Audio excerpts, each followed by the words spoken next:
queria saudar a todos e a satisfação do nosso ex-prefeito João Paulo, que veio aqui prestigiar, e os colegas da universidade, doutorandos. Então, nós vamos compor a mesa da seguinte forma: nós vamos abrir com o senador Roberto Saturnino, que vai fazer as suas considerações. Em seguida, nós passaríamos a palavra para Tânia Bacelar.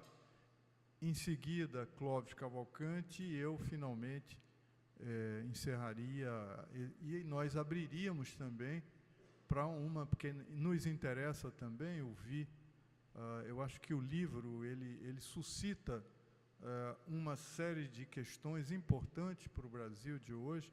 Eu acho que ele teve, a sua intenção foi muito essa intenção de provocar o debate, de chamar o debate sobre não só o desenvolvimento do Brasil, mas sobre o projeto ou a falta de projeto que nós temos hoje nesse país. O momento é um momento, para mim, eu acho que para muitos de nós aqui, muito entristecedor, preocupante, extremamente grave, da vida nacional, da vida política nacional. E eu espero que nós possamos sair dessa de uma forma melhor, de uma forma com respeito à Constituição, com respeito ao processo democrático. Então, sem mais delongas, eu não sei se eu acho que dá.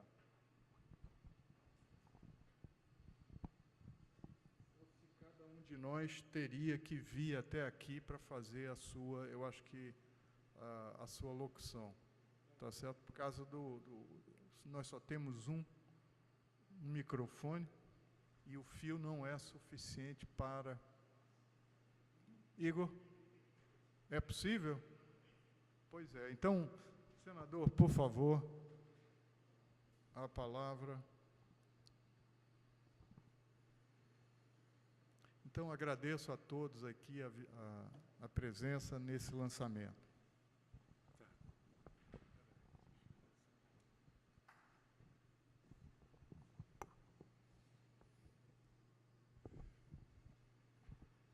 Bem, boa noite a todos. Nosso agradecimento também pela presença que nos estimula. O objetivo nosso, no fundo, é comemorar os 10 anos da existência do Centro Celso Furtado. Este livro foi um livro pensado e projetado para marcar essa efeméride que nos orgulha muito. Um centro fundado com o propósito iminente de discutir a questão do desenvolvimento, né? O que é o desenvolvimento, que desenvolvimento, qual o desenvolvimento, que dimensões ele tem, que perspectiva ele tem, obviamente voltadas para o Brasil principalmente, mas de um modo geral para outros países, outras nações, cada uma com a sua especificidade, né? Esse conceito de desenvolvimento, ele é relativamente recente, né? Antes se falava em progresso. A partir do meio do século passado é que esse processo social e econômico das nações passou a se denominar e ser denominado de desenvolvimento. Eu acho até que isso tem uma história, mas isso é um pensamento meu que eu guardo para depois a gente até colocar em observação. Eu quero só dizer o seguinte, que ele nasceu, o conceito de desenvolvimento nasceu com uma dimensão única, específica, econômica. Era desenvolvimento econômico, né?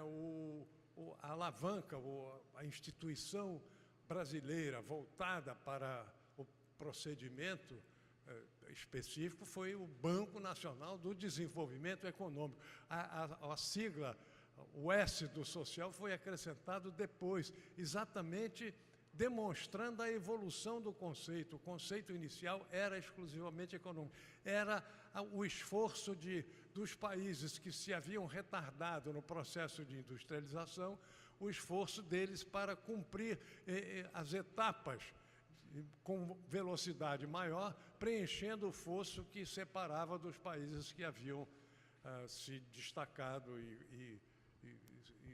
enfim, evoluído mais rapidamente nesse processo. Então, era todo um debate e teorias e livros, como a biblioteca foi escrita sobre desenvolvimento, mas sempre com aquela marca de um esforço, de investimento, de disciplina para rapidamente percorrer o caminho que os países mais ricos haviam percorrido. E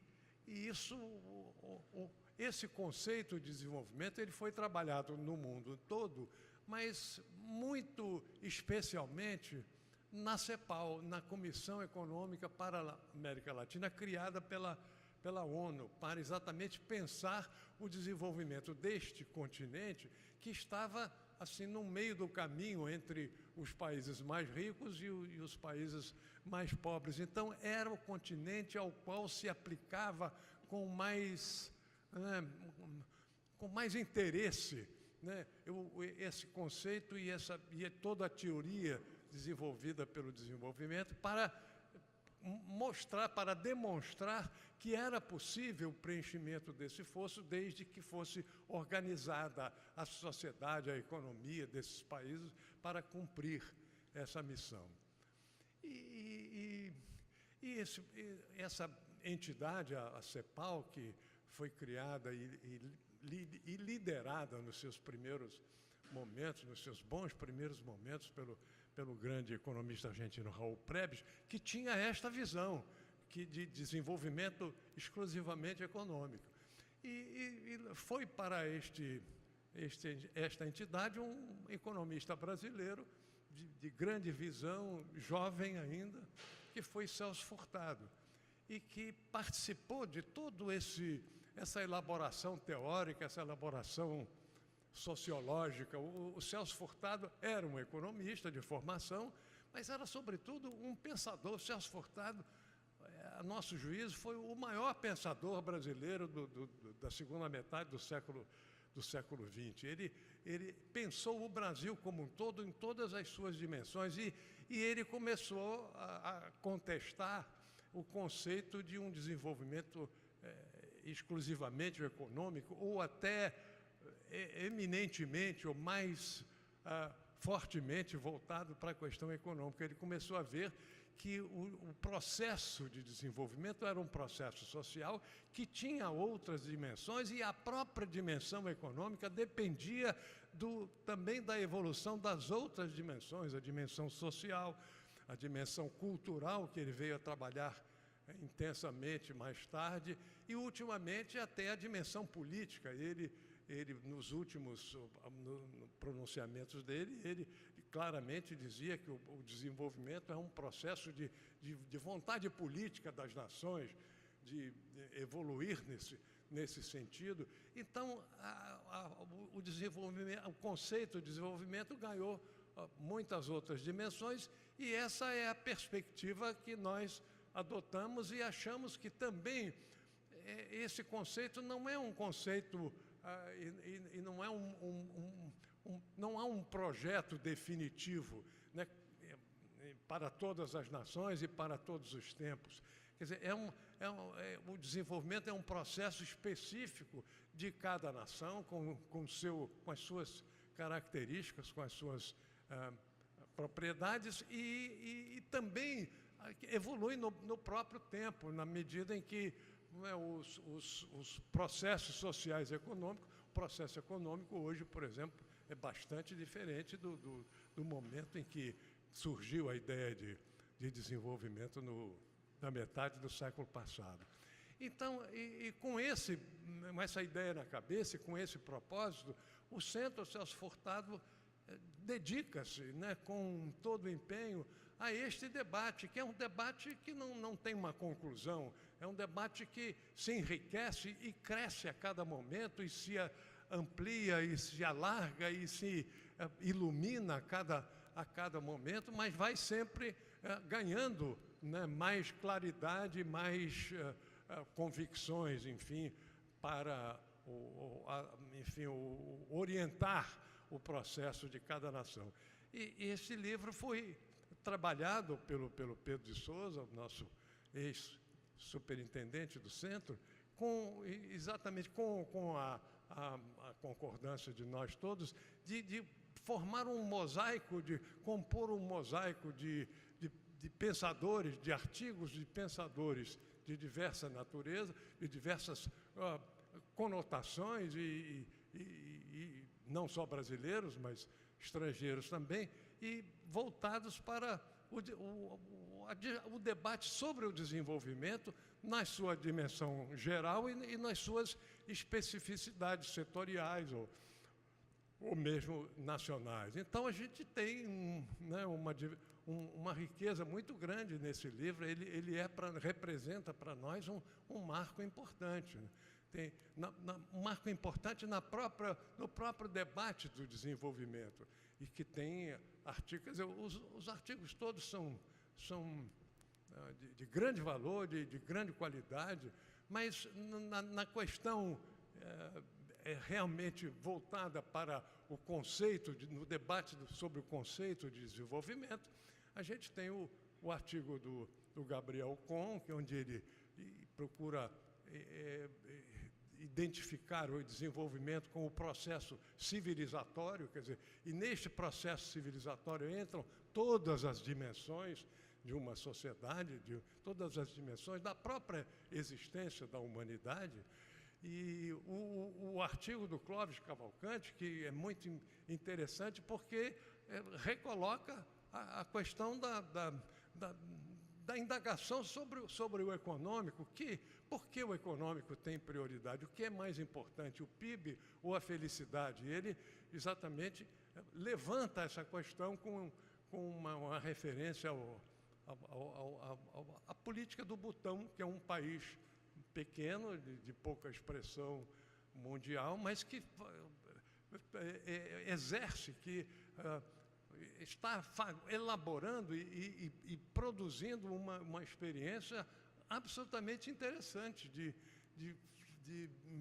cuidar da felicidade, e não tanto muito mais da felicidade, não tanto do PIB. O PIB é uma medição que se baseia na renda, né, principalmente, quando existem dimensões que não são contabilizadas na renda, mas, enfim, que são dimensões atinentes ao próprio sentimento da população, ao próprio momento vivido pela população, e expressamente nos serviços essenciais que compõem a base fundamental da vida, os serviços de saúde, de educação, de moradia, de transporte, etc., os serviços públicos. Então, tudo isso, o artigo do Bresser Pereira, que é o neodesenvolvimentismo, muito calcado na questão industrial, mas também convocando a atenção para as outras dimensões do processo. E é claro, eu gostaria de fazer também uma referência ao meu artigo, que está no Pós-Fácil, em que eu me refiro a dois momentos da história do Brasil que eu vivi, e vivi intensamente, e que foram dois momentos de grande mobilização política para o desenvolvimento, para produzir um avanço multidimensional, um avanço civilizatório, como diz o Gabriel Kohn, que foi o momento dos anos 50, em sequência a todo o projeto desenvolvimentista nascido com Getúlio Vargas, né, e que Juscelino Kubitschek levou ao auge. Por quê? Porque teve a condição de mobilizar politicamente a nação. Era um líder político na sua expressão mais elevada, e foi capaz de mobilizar. Quer dizer, eu me lembro, eu vivi esse momento, inclusive estava no BNDE, que foi a grande alavanca desse processo, mas a capacidade mobilizadora da nação, o Brasil como que se jogou nesse processo de desenvolvimento, que teve na construção de Brasília o seu símbolo, o seu projeto simbólico, que significava a assunção de todo o território nacional, que estava no mapa, mas na verdade não estava sob o domínio do país, e com a transferência da capital para o Planalto Central, com o símbolo das decisões nacionais tomadas na elevação do Planalto Central em direção a todos os recantos do país. Quer dizer, a própria construção de Brasília, né, fundada naquele espírito de cumprimento de uma meta que tinha que ser findada no tempo certo, no dia 21 de abril de 1960, e foi concluída. Quer dizer, foram anos em que os brasileiros, na sua grande maioria, acreditavam naquele processo que o presidente denominou de trajetória de 50 anos em um espaço de 5 anos. Quer dizer, aquilo foi um momento raro de mobilização política que eu acho que que conta na história brasileira. E o outro momento eu senti assim também no início deste século, deste milênio, com o projeto do novo desenvolvimento, quer dizer, incluindo aí explicitamente e prioritariamente a questão da distribuição ou da redução das desigualdades, que é a grande dimensão negativa do processo brasileiro, é a nossa desigualdade que vem da história, né, dessa história infeliz da escravatura. Mas essa decisão de priorizar o social, de priorizar a justiça social, a busca da igualdade, é uma novidade. Quer dizer, isso também nunca... Né, os processos de desenvolvimento em construção no mundo, né, são... O próprio processo do tempo de Juscelino foi altamente concentrador. E os processos de hoje, todos os estudos desenvolvidos sobre a evolução dos países que mais cresceram economicamente nos últimos tempos, aponta, né, precisamente um processo de concentração de renda que é, no fundo, a negação dessa imagem de um país que preza a justiça social e que preza o sentimento de felicidade, porque o sentimento de justiça é parte do sentimento de felicidade de uma nação.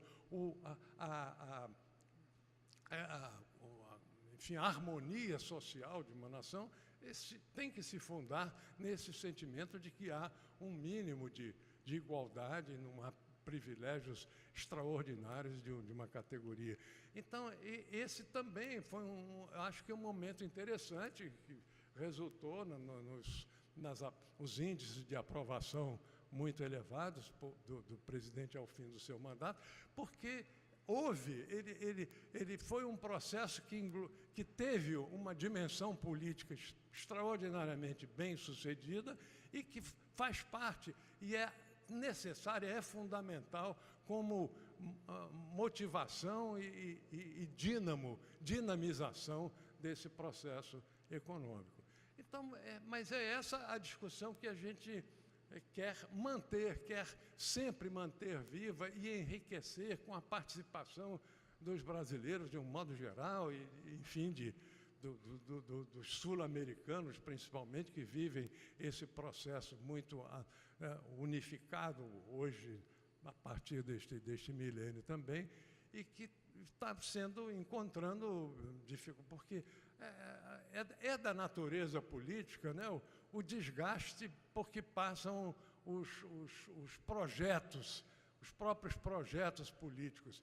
E é preciso encontrar os caminhos de superar esse desgaste, de contornar esse desgaste e dar continuidade a enfim, a esse sentimento de progresso no seu sentido mais amplo e de natureza social, econômica e política, porque a questão política é decisiva, né? E nós hoje isso ficou absolutamente claro no processo de crise econômica, de profunda crise econômica que o Brasil está vivendo. Há dimensões, há razões econômicas, a própria crise internacional, alguns erros de política econômica cometidos, há, sim, motivações econômicas, mas a grande força que está dilapidando a economia, que está desmontando a economia nacional é a crise política. Quer dizer, a crise política está determinando e quem sabe, com propósito, propositalmente, né, isso tudo fica como indagação e no meu espírito, né, com uma força muito grande, mas o fato é que toda essa crise que o Brasil vive hoje é eminentemente política, não obstante ter algumas dimensões importantes de natureza econômica também. Então, tudo isso é o que esse livro suscita como indagação, como proposta de debate e como convocação do pensamento brasileiro para a gente, né, levar à frente esse projeto, que não é um projeto. Quando se fala em projeto de desenvolvimento brasileiro, sempre se tende a pensar num documento escrito, bem elaborado, racionalmente, ordenadamente, e na verdade não é isso. O projeto nacional é um sentimento nacional, é uma direção, é um conjunto de diretrizes fundado num sentimento, numa convicção e numa articulação política sustentadora de um caminho, de uma direção que o país é capaz de manter durante um certo período. Então, essa é a nossa convocação, e é para isso que nós estamos, né, lançando esse livro em vários pontos do território brasileiro, para convidar os nossos concidadãos a pensar conosco sobre essa questão tão decisiva para nós, que é o desenvolvimento do Brasil. Obrigado a todos vocês que aqui estiveram. A gente conta com todos esses companheiros e, enfim, com essa adesão ao projeto de discutir e de realimentar sempre o debate sobre o desenvolvimento brasileiro. Obrigado.